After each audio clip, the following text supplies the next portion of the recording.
Okay, it's a minute after. We'll get started. Good afternoon, everyone, and thank you for joining today's webinar, Policy and Budget Outlook, What's Ahead for Public Pensions in 2026. We're pleased to have this important policy conversation that was originally planned for our Legislative Forum and Policy Day. As many of you know, retirement systems navigate in a complex environment. State leaders are balancing evolving policy priorities alongside tightening fiscal conditions, and federal dynamics continue to influence decisions at the state and local levels. Understanding how these pieces fit together is critical for informed governance and long-term sustainability. Today's discussion is designed to connect those dots and provide a timely look at the forces shaping the year ahead. We'll begin with Angela Rowe with the National Conference of State Legislators, who will provide a high-level view of key state legislative trends in 2026. Then we'll ask Shelby Kearns from the National Association of State Budget Officers to walk us through the fiscal and funding outlook, highlighting revenue trends, budget pressures, and early signals pension leaders should be watching. Then we'll transition into a moderated discussion with our speakers and Tony Rhoda of Williamson Jensen to explore the interaction between federal and state dynamics, advocacy considerations, and the broader strategic outlook for public pensions. We'll conclude with audience questions, so please submit your questions throughout the program using the Zoom Q&A function. So again, thank you for joining with us today. And with that, let me turn it over to Angela. Angela, welcome. And before you start with your remarks, if you could just briefly introduce yourself and NCSL to our audience. Absolutely. Thanks, Hank. So good afternoon, everyone, and thanks for the opportunity to join you virtually. My name is Angela Rowe, and I am a senior policy specialist with the National Conference of State Legislatures, or NCSL to make things easier, where I focus on pensions and retirement policy in the Employment, Labor, and Retirement Program. And if you're not familiar, NCSL is a member-based, nonpartisan organization that works to strengthen the effectiveness, the integrity, and the independence of state legislatures in all 50 US states and territories. And just really briefly, we do that by supporting legislators and staff through research, analysis, technical assistance, organizing meetings and trainings across different policy sectors. And if you have any questions or you want to know more about NCSL, I think my last slide has my contact information as well as NCSL's. So feel free to reach out if you have any questions. And with that, I'll jump into my presentation. So I'm just going to, as Hank mentioned, provide a very high-level overview of the key state legislative trends shaping 2026 that we're anticipating at NCSL. I'll give a really quick overview of changes to plan design, and then I'll focus a bit more on reemployment after retirement, funding and investment governance, quick overview of COLAs, ESG or environmental, social, and governance legislation, and then generally some workforce pressures that are affecting public plans.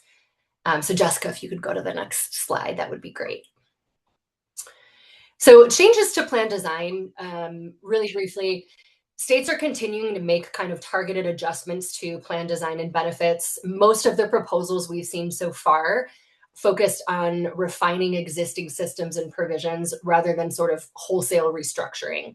Some of the common themes include adjusting contribution rates, modifying retirement eligibility requirements, revising benefit multipliers, things like updating death and disability benefits. And I just realized, actually, Jessica, could you go to the next slide? Sorry. And then we also know some states are considering or are implementing different plan types. So Mississippi, for example, a hybrid plan structure, recent implementation. I'm sure, as we all know, Alaska, considering reopening their defined benefit plan to public employees. As is similar with other trends, a lot of these changes are driven by recruitment and retention challenges, as well as some long-term cost management considerations. And the next slide, reemployment after retirement.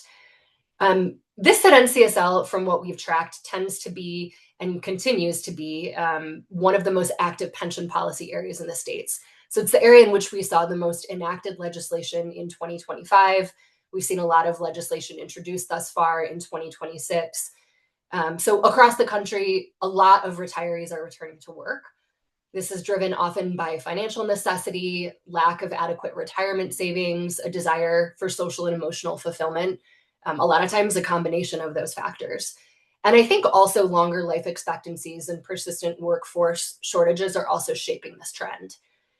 In response, we've seen a lot of legislatures revisit policies that were originally designed to kind of discourage the double dipping. And they're implementing changes that would allow retirees to return to work in certain circumstances without suspension of their pension benefits. And then also using this as a tool to kind of address workforce and skills shortages, at least in the short term.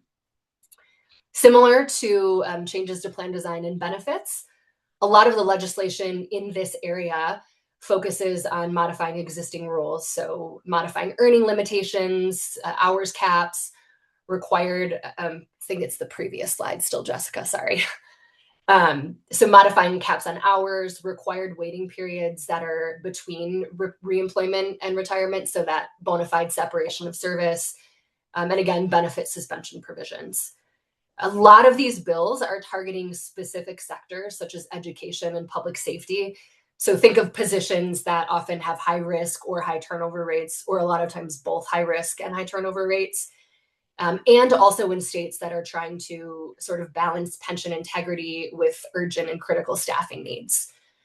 I think given the ongoing labor market pressures, reemployment flexibility is very likely to remain a central feature of pension legislation in 2026. Now you can go to the next slide. Funding and investment. So solvency, no big surprise here, common theme in state legislatures.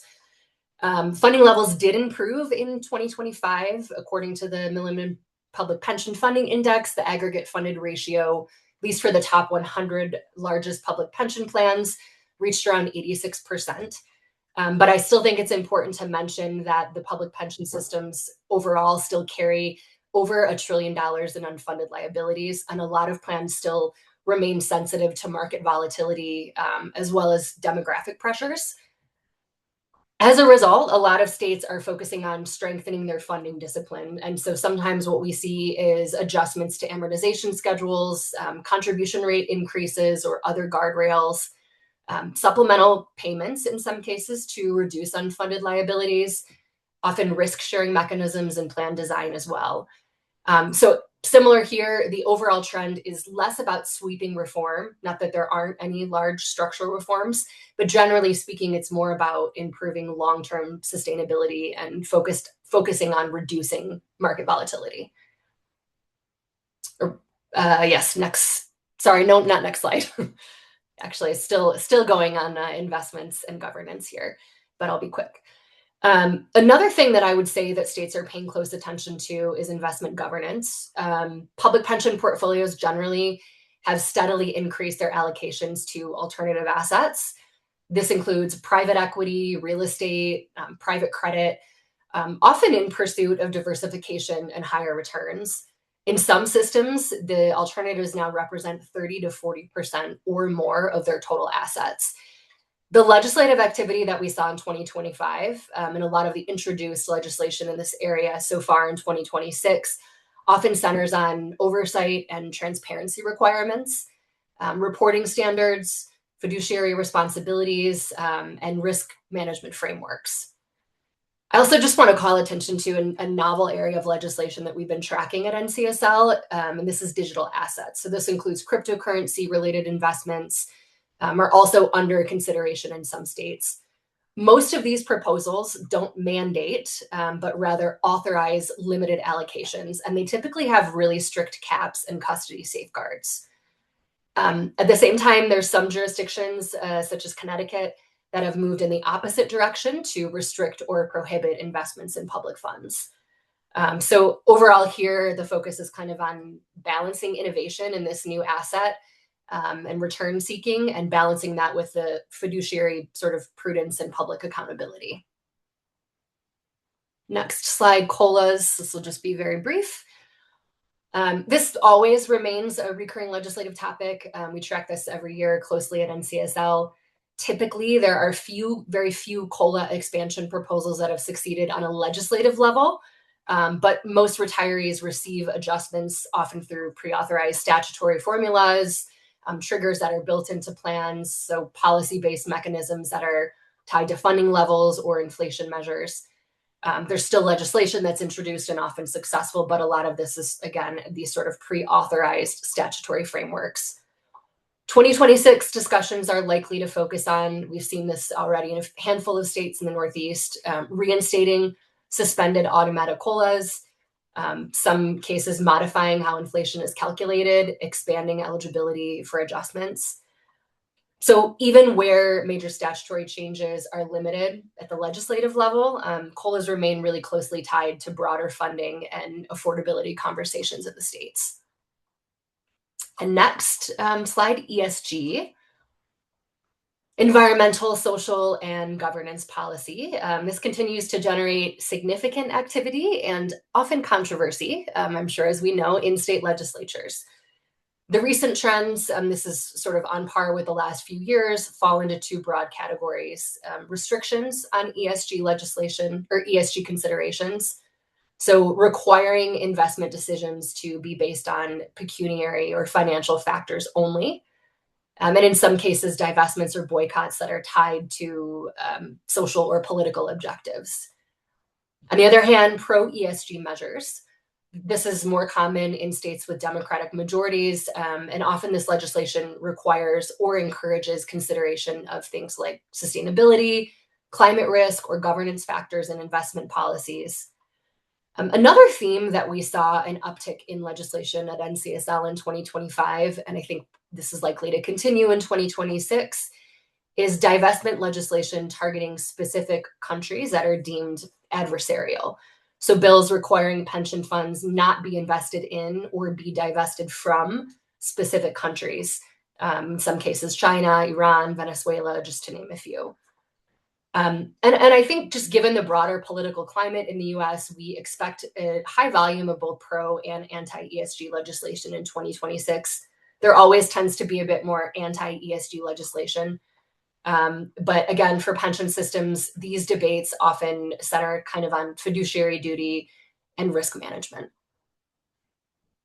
And lastly, workforce and recruitment pressures. So a lot of these pension trends that I mentioned, underlying those trends are workforce challenges. So a lot of states are continuing to face tight labor markets. They're facing difficulties with recruitment and retention. There's also increased competition with the private sector. And then, as I mentioned, with reemployment after retirement, there's also demographic shifts and then a lot of retirements among experienced workers. In response, a lot of legislatures are beginning to explore enhanced retirement benefits in specific roles, greater reemployment flexibility, as I mentioned, skills-based hiring practices, also expanded employee benefits. So this includes things like paid leave, sign-on bonuses, in some cases, student loan repayment assistance. So I think generally what we're seeing here is that pension policy is becoming increasingly intertwined with broader workforce strategy. And lawmakers are really kind of using retirement benefits, I think, not only as financial security tools, but also as levers for attracting talent and retaining talent. So again, just to recap, I think the state pension legislation that we're seeing thus far and anticipating to see throughout 2026 is less about dramatic sort of structural overhauls and more about targeted adjustments that are faced by fiscal pressures and workforce demands.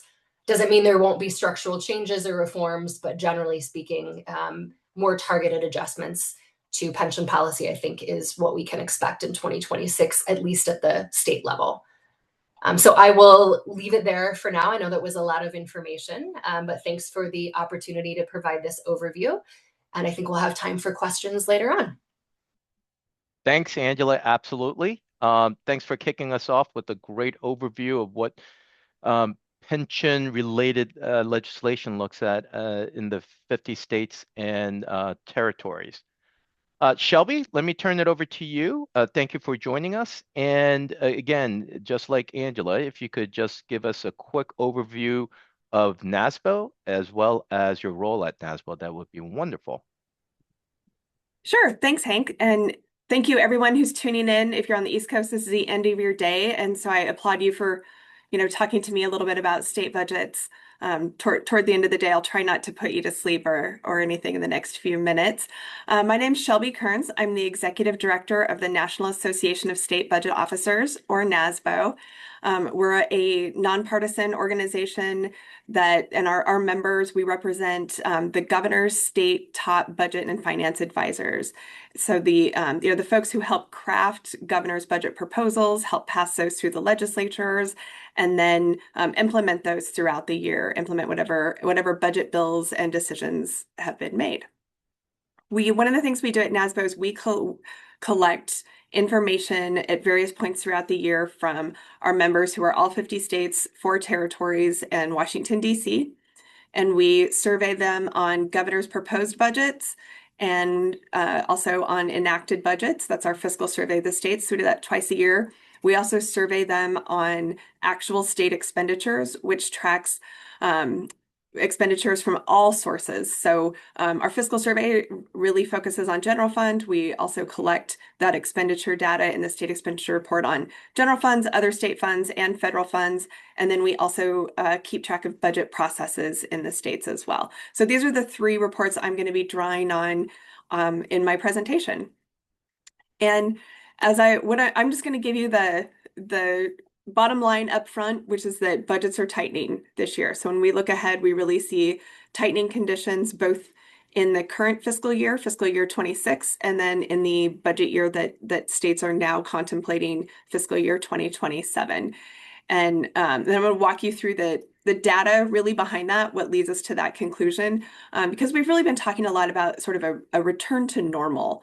And so this tightening is just it's a little bit like beyond maybe a return to normal, after years of having really strong general fund revenue collections and a lot of federal funds. So, we're seeing states really try to look ahead and guess what's coming. But as you know, a lot of things have hit that states were not prepared for. So, they were prepared for declining federal funds, for instance, in the end of pandemic era funding, but not for the cancellation of federal grants, some of those cancellations that we saw last year. And then, of course, we know we're going to have these major impacts from the One Big Beautiful Bill Act, which I'm just going to call reconciliation throughout my presentation because it's one word. We don't have a lot of time and it's easier for me to say here at the end of the day. So if I say reconciliation, I'm talking about the most recently passed reconciliation bill last summer, that One Big Beautiful Bill Act. So, these are the things that we're seeing that are really contributing to that tightening. We're worried about disasters. General fund revenue growth is really moderating. But the big one that I want to point out to you, and that again, I'll show you the data behind, is really that expenditure growth is outpacing the revenue growth. So, we know things are tightening. It's not because revenues are falling, as we would see, in an economic downturn. It's that those expenditure pressures, things such as medical inflation, school choice, housing, and declining federal funds are really putting a lot of pressure on state budgets and outpacing what we're seeing on the revenue side. So let's take a look at the revenue outlook first. And just as a reminder, this is where states get their general fund revenue. The looks a little bit different in each state, but in aggregate, the majority of general fund revenue for states comes from the personal income tax. Second is sales tax, and then corporate revenue at just right around 9%, and then the all other revenue, which if you're in a state that relies heavily on, say, oil and gas revenues, that would be where that would be in the all other general fund category. And I say that states are, revenue is growth is really moderating. This gives you a look at where state percentage revenue growth year over year, what states are expecting for fiscal year 26. And then we've also got 25 and 24 in there to kind of give you a, for comparison's sake. And what you can see is that for flat or negative general fund growth in fiscal 2026. We have 20 states that's what they're projecting. The majority of states, right around half, are between, more than 0, but less than 5%. And then, of course, we still have a couple outliers that are expecting greater than 10% or between 5 and 10%. So really what you can see is that it's flattening out, right? We're not seeing the spikes that we have seen in a couple fiscal years prior. Things are really starting to moderate and be essentially flat in the revenue category. But again, it's the state expenditures is where we're really seeing sort of that tightening. And states collected a lot more revenue than they expected for a number of years. So you'll see that this doesn't necessarily line up exactly to the revenue growth that they're projecting for fiscal year 26. You still see some spikes from state spending surplus revenue. But as you can see, 23 states are projecting flat or negative expenditure growth from their general funds in fiscal year 26. So that tells you that on that general fund spending side, things are also getting tight, and that costs have gone up. So if you're going to keep your spending flat for the fiscal year, you're certainly cutting in some areas in order to be able to meet those demands in others. This was actually probably the biggest signal to me that we've really entered that tightening environment, is that we're seeing more states have to use budget management strategies to keep their budgets in balance. So as you can see, nearly half the states did targeted cuts in their enacted fiscal 2026 budget. We see more hiring freezes and elimination of vacant positions.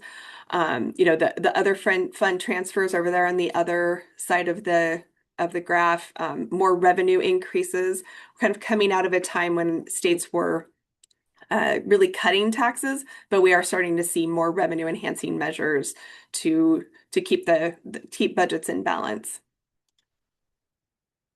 Another signal to me is that we're seeing fewer compensation changes, both across the board and merit increases in fiscal year 26. And also they're slightly less, right? Really those, when states do across the board increases, they're generally pretty sticky around 3%, but we see those kind of ticking down just a little bit. So those are other signals to me that state budgets are tightening, and that the revenue just isn't there to do state employee increases or to do them at that higher level. Like I said, we're also seeing federal fund expenditures start to return to normal after those pandemic era spikes. So you kind of see it coming back down really in that 30% range is what we have historically seen. So it's not that expenditures themselves have fallen, but we're seeing them as a share of state expenditures to go back into a normal level. I did want to touch on a little bit what we are seeing from that Reconciliation Act, what we're seeing states grapple with, just to put that in context for you and talk about what you're seeing states really focus on. And one of the things that I think has been hard for those of us, that as we're trying to follow this, is we have all these big changes and all these things we're really concerned about, and we want to know what states are doing. But the big impacts on the expenditure side, on the budget side, those are really down the road, right? So right now, states are in fiscal year 26. So you're seeing the things that they've had to do there with conforming to the federal tax code, which has had some significant impacts to revenues in some states. As states look at, fiscal year 27, well, what does that look like? And we're seeing, those are things like Medicaid work requirements. States are absorbing an increased state share of SNAP administrative costs. And then, also more staffing up for more frequent Medicaid eligibility checks. But those big things that you're hearing about with the Medicaid provider tax phase downs, SNAP benefits match, those are still not until fiscal year 2028. So most of there's a lot of planning in place for that, but those big impacts will come in future fiscal years. And this is showing you the Medicaid as a share of total state spending. And I want to put this, the reason I threw this in is I just want to kind of keep in context why is this happening? And a big part of that is just the explosion of Medicaid as a share of total state spending. So whether the federal government's picking up or states are picking it up, it's increasingly crowding out other room for other investments, right? And so that's why you see this focus on Medicaid and why these funding shifts or changes in funding mechanisms are going to have such an outsized impact on state budgets in future years. So I know what you really want to know is like, what does this look like for states? What's the dollar impact? You're all just like really wanting to know that. And I'm going to be honest that I don't know. It's really hard. We don't have a good way to see what state provider taxes are and to estimate all of these things.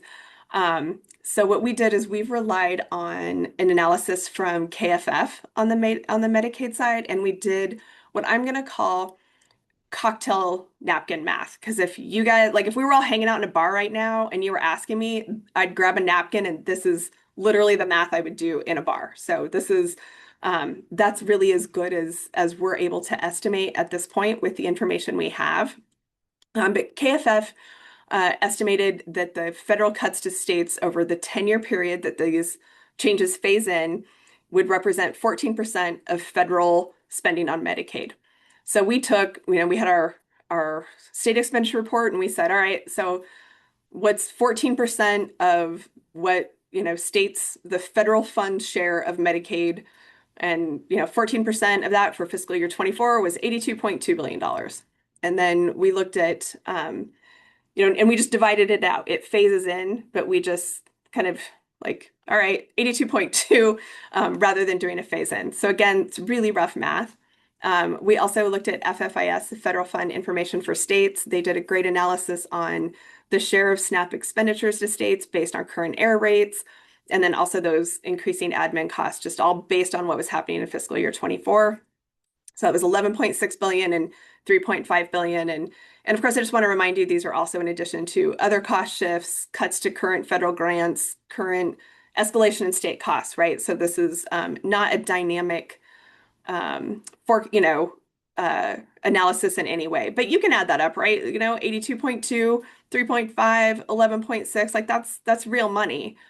And this is what that is compared to where states spend their general fund expenditure. So as you can see, it's more than states spend from their general fund on corrections in aggregate, and not that much less than they spend on higher education. So while it's going to be different for each state, it's a significant amount of money. So when you hear states say we can't absorb the level of cuts, I think that puts it into some context, right? That it's particularly if you are a state that has expanded Medicaid and you're looking at creating an entirely new correction system in your budget, that's obviously a pretty heavy lift. But two things I want to show you really quick also from the KFF report is just it doesn't hit every state the same. As you can see from here, you've got a lot of states in that equal to or greater than 13%. And that this is of federal Medicaid dollars category, but you also have some less than 7%. So it's not going to hit every state the same. Whatever state you're operating in or you're most concerned about may have a greater hit or less of a hit. It's also important to remember that while I just did that rough, cocktail napkin math, it phases in over time. And one thing I want to point out about this chart that I think is really important is that we're going to be talking about this for the next decade. This isn't going to be states are going to come up with a solution in their 2028 budgets and then we don't have to talk about it again. It's going to take all the air out of the room for a decade. And just this is just kind of recapping those takeaways, but also want to point out that states are going to see a lot of leadership changes before these phase in too, right? In that fiscal year 2028 budget, I think we have over 30 gubernatorial elections coming up this year. And I think 23 of those, right around 23, will definitely have a new governor, either from retirements or, term limits, those sorts of things. So we'll have a lot of different leadership. We'll have leadership within that changes within that decade. So a lot of unknowns and a lot of different things that are occurring in that time frame. Really quickly, I'm going to share just a couple of good news because I feel like that I want to leave you with some positive messages. So things are tightening. We've got a lot of big changes on the horizon. But while budgets are tightening, underlying fiscal health of states is really good. So you can see here state rainy day funds, both in dollar amounts and as a share of general fund spending are at historic highs. So their states are really well prepared for an economic downturn and to kind of you know help them get through as things start to change. They can't backfill these cuts that are ongoing, but they've got some wiggle room there.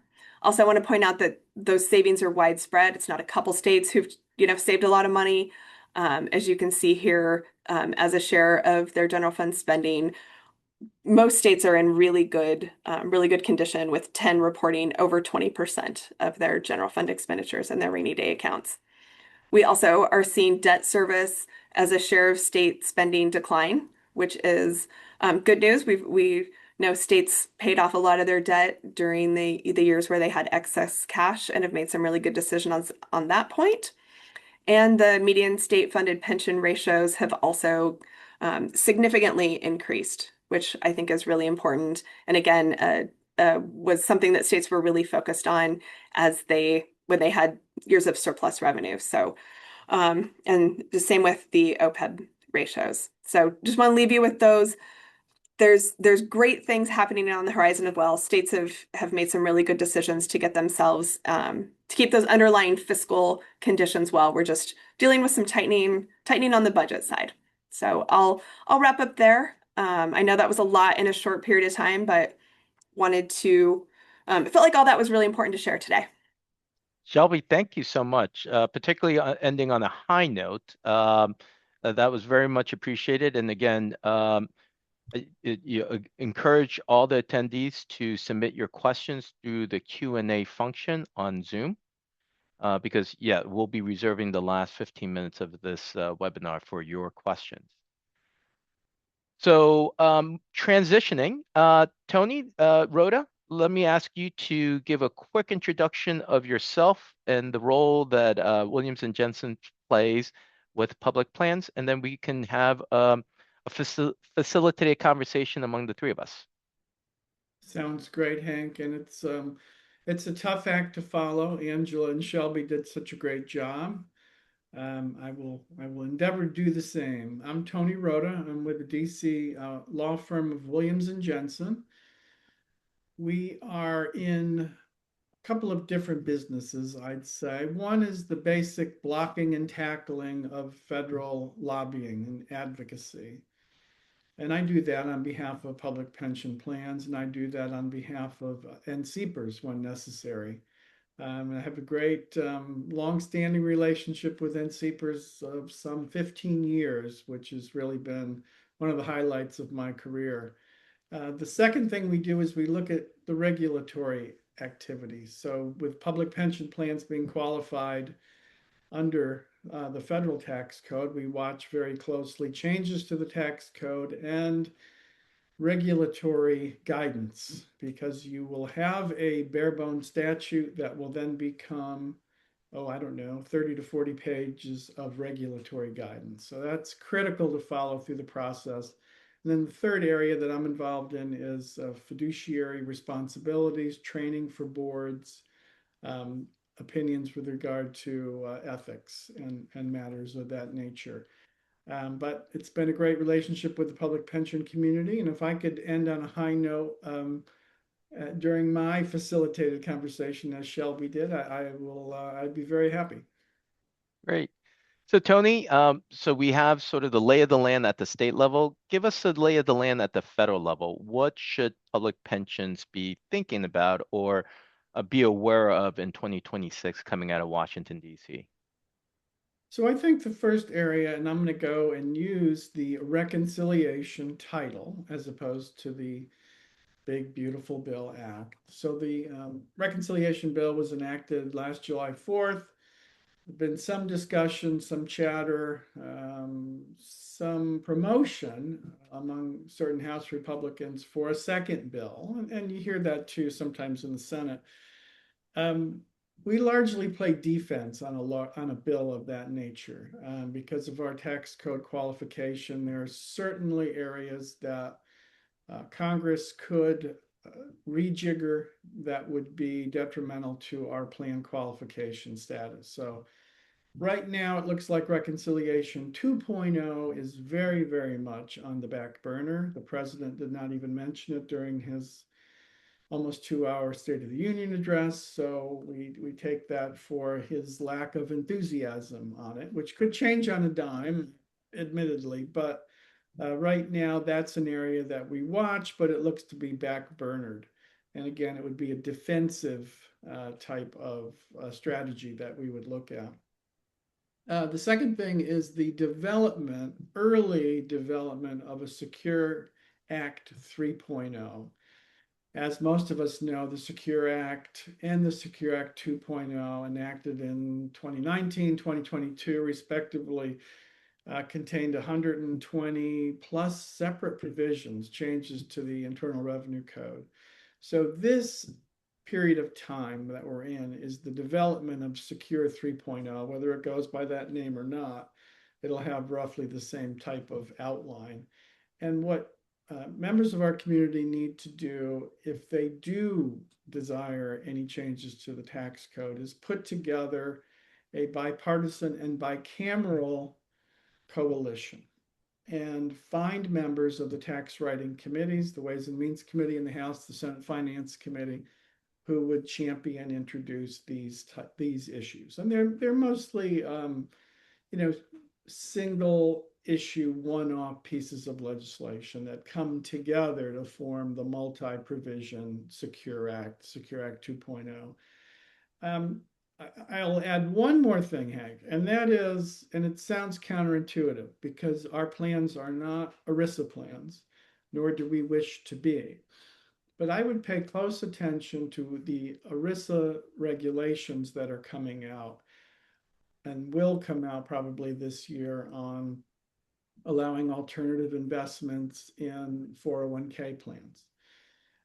Changes to the fiduciary responsibilities when looking at a non-pecuniary investment decision, ESG. That would be that issue. And also DEI, diversity, equity, and inclusion. All of this could come into the federal regulatory framework very quickly this year.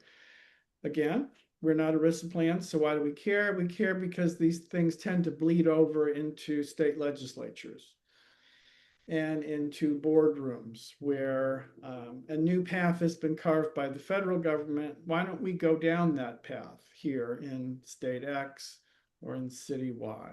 So I'd leave it there, Hank. Those are the three main areas that I'd focus on. Thanks, Tony. Somewhat tangentially, but was referenced in yesterday's State of the Union address, or I'm sorry, Tuesday's State of the Union address was the proposal for a federal retirement savings program. Wondering if you have any comments on that. The reason I raise it is, as some folks in the audience may be aware, NCPERS published in 2011 our Secure Choice Pension white paper, which in many ways was the sort of the intellectual catalyst that a number of states used to enact the savings programs in a number of states. I believe there are nearly half the states have some sort of retirement savings program for those in the private sector who do not have access to an employer-sponsored plan. So the president late in the address talked about retirement, which is newsworthy in our world. And he talked about the fact that there are some 54, I think was the statistic he used, but I've seen 58 million private sector workers who do not have access to an employer-provided retirement plan.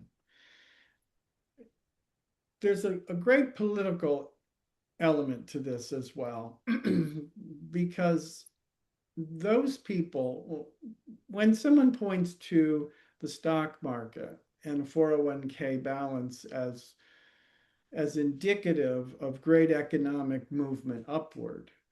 There's a disconnect to those 54 to 58 million people who don't have access to those types of investments, especially through their retirement plan, where they're likely to amass large amounts of dollars if possible. So the political element is a strong one. So the president talked about a federal program which would include a match of $1,000 for retirement savings. There are a few details, but there are a couple of examples out there. So in 2014, the Obama administration created the MyRA, so it's like IRA, only MyRA savings account program, which would be accounts at the Treasury Department for private sector workers who don't fit into an employer provided plan. The uptake, there was not a match in that 2014 design. The uptake was very little, very few. And when President Trump came into office in 2017, he did away with the MyRA program. The other piece to this that you could look at and say, well, this is actually coming online in 2027 anyway through the Secure Act 2.0, and that's the Savers Match. The Savers Match is going to replace the Savers Credit. This is designed to incentivize lower income workers to put dollars aside in a retirement account. And if they do so, the federal government will match up to $2,000 by 50%. So if you were able to put $2,000 in, you'd get the president's $1,000 match.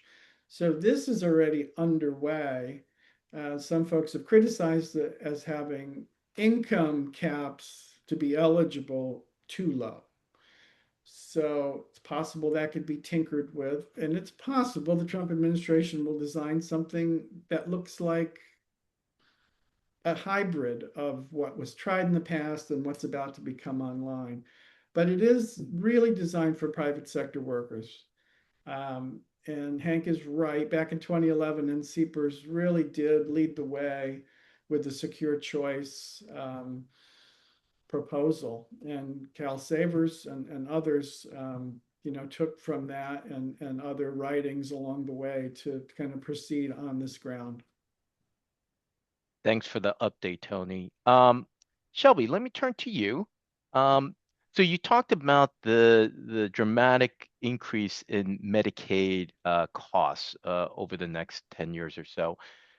Do you have an idea what is driving that? Is it just the overall medical inflation? Are there more participants in Medicaid? Combination of both or something else?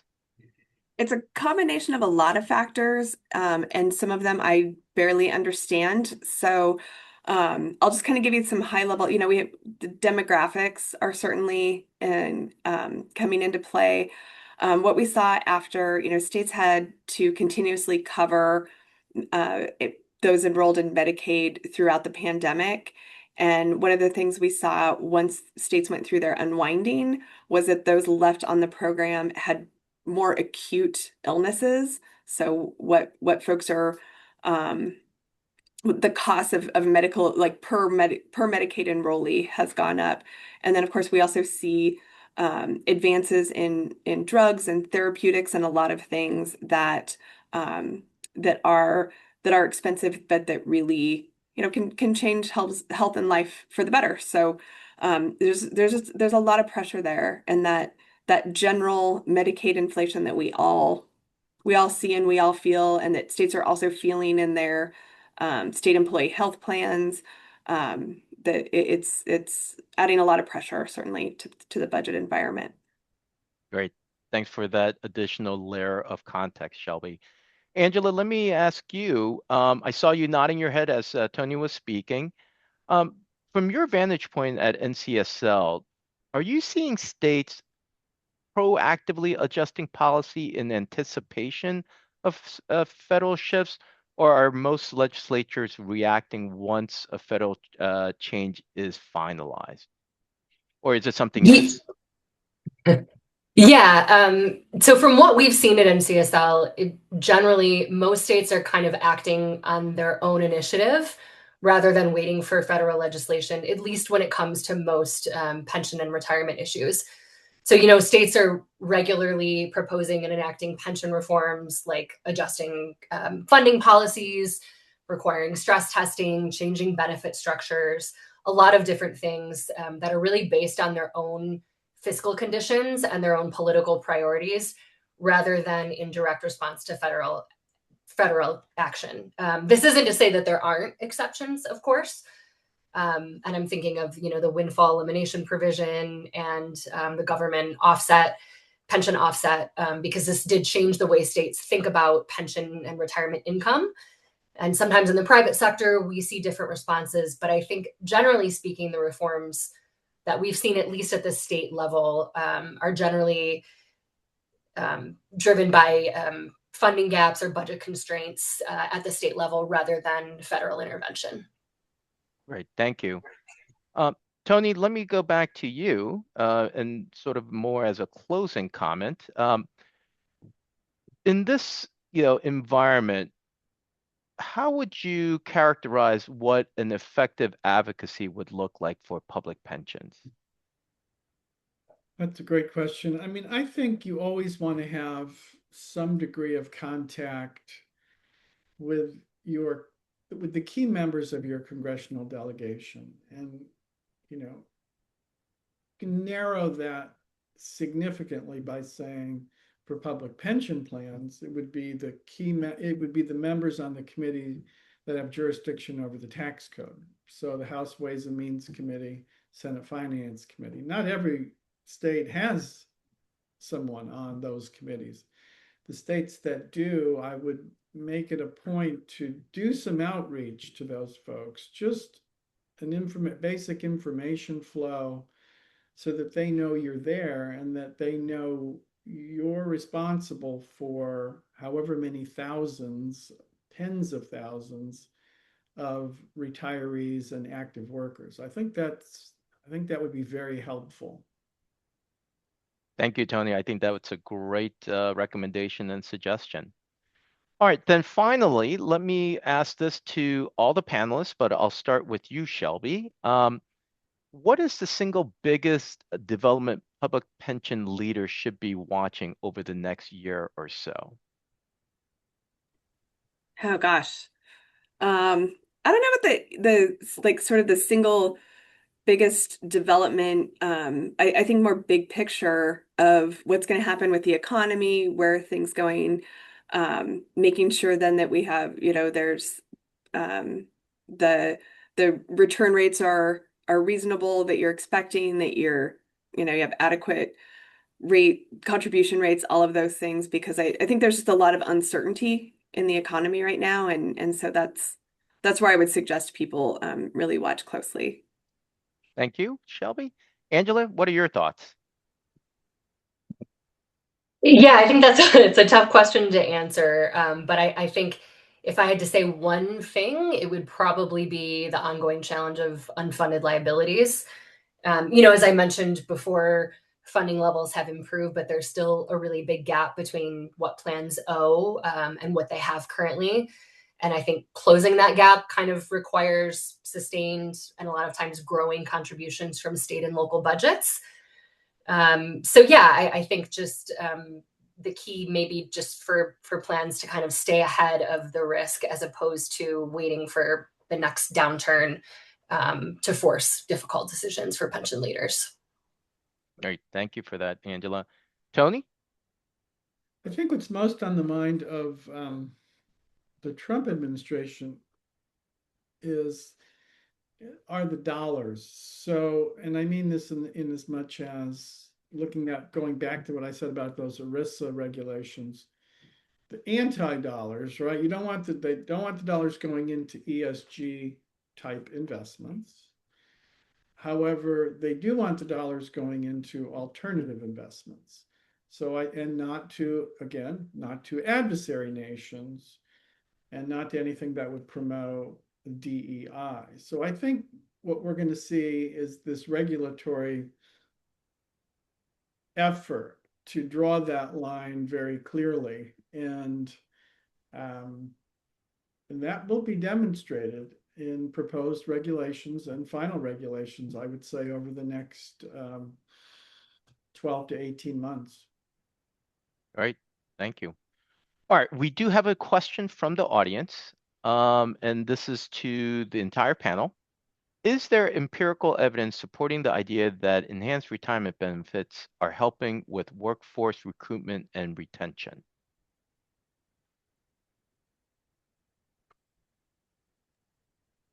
I'm happy to jump in, and then please, Tony and Shelby, if you have any additional comments, yeah, feel free to chime in too.